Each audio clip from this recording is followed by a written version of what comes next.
Olá, meus irmãos, muita paz. Aqui estamos mais uma vez reunidos para mais um dia de estudo do Evangelho segundo o Espiritismo. Hoje, continuando o capítulo 13, nós vamos estudar o tema A Beneficência. E a gente traz um texto do Espírito Caritas. Vamos então fazer a nossa prece inicial. Jesus, amado Mestre, esta vida presentemente tem nos trazido experiências mais variadas, onde a raça humana, ultimamente, tem passado por momentos de dificuldade, desde uma pandemia que alcançou a grande maioria dos lares em todo o mundo e, por consequência dela, crises sociais, crises financeiras, crises políticas. E o nosso mundo ainda continuando em pleno estado de desregramento moral. Senhor Deus, queremos te pedir piedade, piedade por este orbe necessitado do teu amor. Senhor Jesus, espalha as bênçãos da tua luz sobre nós e cobre-nos com a tua compaixão e com a tua infinita bondade. Te pedimos paz no mundo, Jesus, paz nos corações sofridos, paz entre os homens poderosos e amor, muito amor em toda a comunidade deste orbe, o planeta Terra, necessitado de amparo, necessitado de cuidado, necessitado de respeito. Que a tua graça, Senhor Deus, querido Jesus, esteja conosco. Assim seja. E é sob o amparo de Jesus e a permissão dos bons espíritos que nos acompanham sempre que nós vamos começar a nossa reflexão. Vamos começar inicialmente com um texto que nós trouxemos deste livro, que eu sempre comento ele, né? O livro Fonte Viva, através da mediunidade de Chico Xavier, orientação do seu mentor espiritual. E nós vamos começar com a mensagem Sementeira e Construção, que assim começa. Porque nós somos cooperadores de Deus. Vós sois lavoura de Deus e edifício de Deus. Quem disse isso foi o apóstolo Paulo, né? O 13º apóstolo. E ele escreveu isso na primeira epístola escrita aos Coríntios, que está lá no capítulo 3, versículo 9.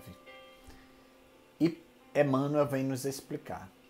Asseverando Paulo a sua condição de cooperador de Deus e designado a lavoura e o edifício do Senhor nos seguidores e beneficiários do Evangelho que o cercavam, traçou o quadro espiritual que sempre existirá na Terra em aperfeiçoamento, entre os que conhecem e os que ignoram a verdade divina.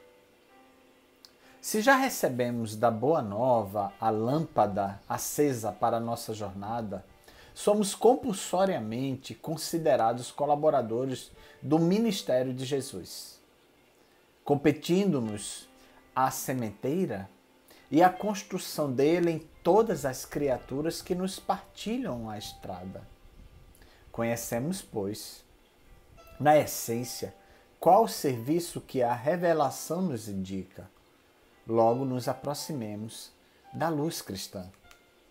Se já guardamos a bênção do Mestre, cabe-nos restaurar o equilíbrio das correntes da vida, onde permanecemos ajudando aos que se desajudam, enxergando algo que os que jazem cegos e ouvindo alguma coisa em proveito dos que permanecem surdos, a fim de que a obra do reino divino cresça, progrida e santifique toda a terra.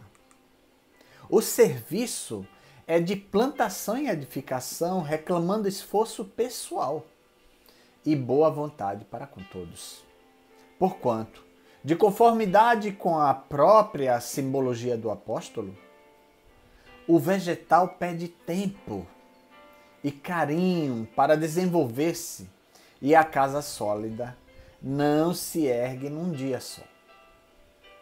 Em toda parte, porém, vemos pedreiros que clamam contra o peso do tijolo e da areia, e cultivadores que detestam as exigências de adubo e proteção à planta frágil. O ensinamento do Evangelho, contudo, não deixa margem a qualquer dúvida. Se já conheces os benefícios de Jesus, és colaborador dele na vinha do mundo e na edificação do espírito humano para a eternidade. Avança na tarefa que te foi confiada e não temas.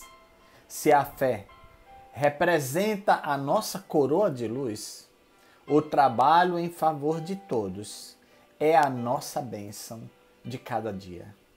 Que linda mensagem do Emmanuel. E a analogia, né, que ele criou sobre o pedreiro reclamando do peso do tijolo e da areia e do cultivo necessário para que possa construir o edifício corretamente, ele simboliza para nós mesmos essas dificuldades que nós consideramos ter na condução do trabalho de transformação da raça humana através do conhecimento da obra do Espiritismo.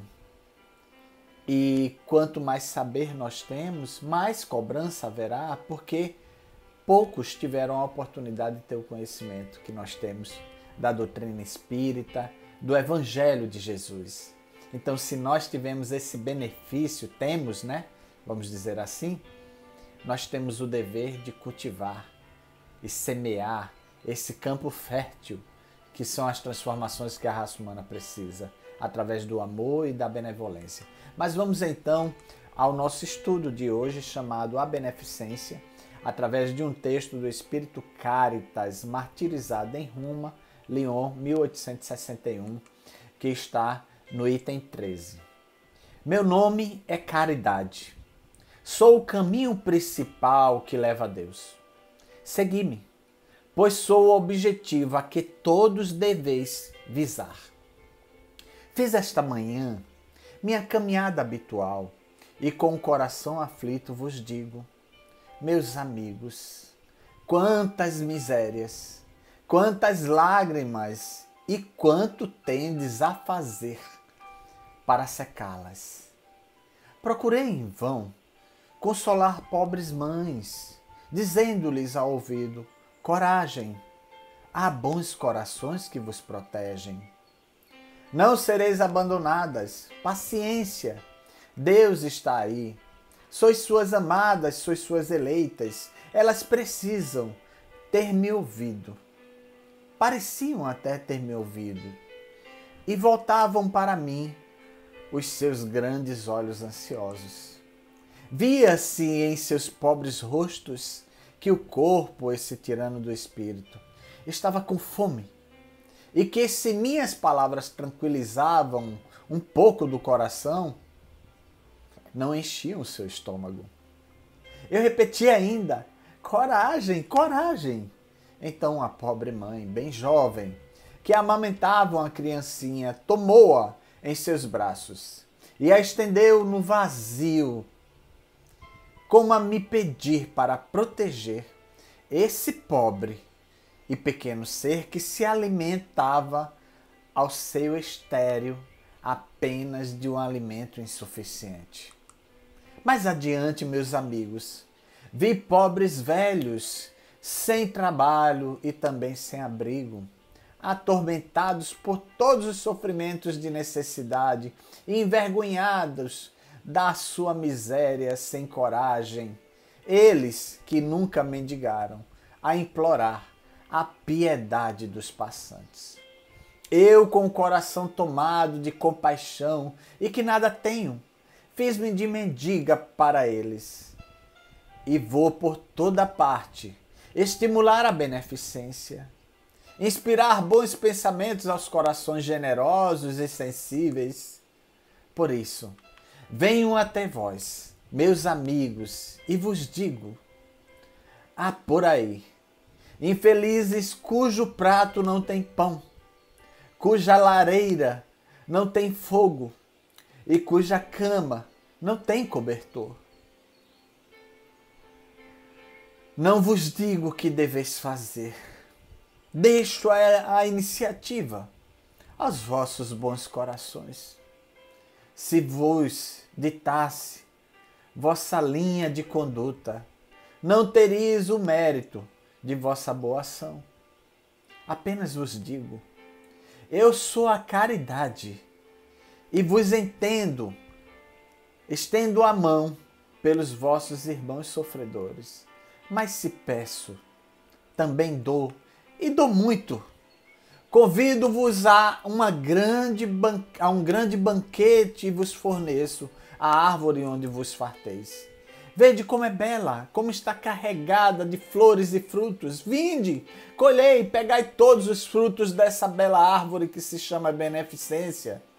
No lugar dos ramos que tirardes dela, fixarei todas as boas ações que fizerdes e levarei essa árvore até Deus, para que a carregue de novo, pois a beneficência é inesgotável. Segui-me, portanto, meus amigos, a fim de que sejais anotados entre aqueles que se listam sob minha bandeira. Nada receeis. Eu vos conduzirei pelo caminho da salvação, pois sou a caridade. Meus amigos, fazer um comentário sobre um texto desse é, no mínimo, algo desnecessário. Esse texto mostra para a gente com clareza o quanto ainda nos vemos míopes da verdadeira situação com que muitos irmãos se encontram espalhados por este mundo. Enquanto pessoas que estão esbanjando, uma suposta felicidade que é das conquistas materiais, sem dar o mínimo que seja para o sustento de pobres miseráveis. E, meus irmãos, muito mais valoroso do que dar é participar da entrega, é ver com os olhos que a terra ainda há de comer, como dizemos popularmente, o valor inestimável do amor incondicional que Jesus nos ensinou. Amor esse que nós podemos dar a qualquer um. Então, o Espírito Caritas nos fala que a caridade é a benevolência constante, essa beneficência que pode alcançar a todos. Mas se ainda assim, meus irmãos, não tivermos nada materialmente para oferecer, tenhamos pelo menos um braço amigo para abraçar, um ombro para acolher aquele rosto que necessita chorar, uma palavra de consolo, de esperança, ou apenas o simples nada dizer, mas uma lágrima que chore junto com o nosso irmão o sofrimento dele. Vamos fazer a nossa prece final. Obrigado, Senhor, por mais essa belíssima lição de amor, de benevolência, de compaixão e piedade. Que os nossos pensamentos possam se voltar para o bem comum em vez de para o nosso egoísmo, para as nossas preocupações íntimas. Tantos que necessitam de consolo, de um pouco do mínimo que possamos oferecer em benefício deles. Alimenta nossos corações com o amor, com a fraternidade e com a paz. Que a tua graça, Jesus, nos alcance a todos, em nossas casas, nossos centros espíritas, na nossa vida. Sê conosco, Jesus. Assim seja. Que Jesus nos abençoe. Até o próximo encontro.